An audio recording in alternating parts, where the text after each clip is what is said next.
Ogle ir pirmais izraktenis, kas tika pielietots apsildei, un nezaudēja savu popularitāti arī šodien. Pasaulē izmanto vairāk nekā 2,5 miljārdu tonu ogļu gadā.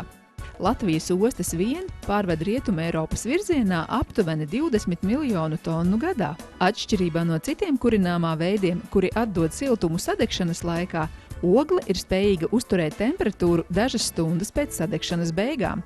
Uzņēmums Baltijas ogles pastāv vairāk par pusgadu. Lai arī tas nav vēl plaši pazīstams patērētājiem, tā galvenais uzdevums – paplašināt klientu loku, piegādājot augstas kvalitātes ogles. Baltijas ogles pārved ogles vagonos tieši uz uzņēmuma teritoriju, kas novērš ogļu kvalitātes pasliktināšanos pārkraušanas dēļ. Kvalitāti notur arī tas, ka netiek taisītas pārāk augstas ogļu grēdas, lai izvairītos no to sabrukšanas pārāk lielā spiediena dēļ. Ogles tiek mazgātas un ir bez iežiem un putekļiem.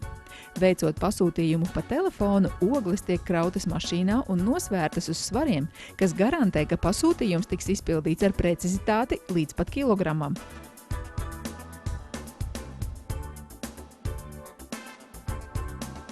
Piedāvājam piegādi arī ar uzņēmuma transportu ar minimāliem izcenojumiem. Īpašs piedāvājums Pārdaugavas iedzīvotājiem – bezmaksas piegāde. Uzņēmums piedāvā iespēju iegādāties ogles arī sasvērtas maisos. Baltijas ogles garantē augstāko kvalitāti, zemas cenas, individuālu pieeju katram klientam. Mēs esam priecīgi redzēt katru klientu, neatkarīgi no tā, vai viņš pērk 50 kg vai 50 tonnas. Zvaniet un brauciet! Noteikti nenožēlosiet!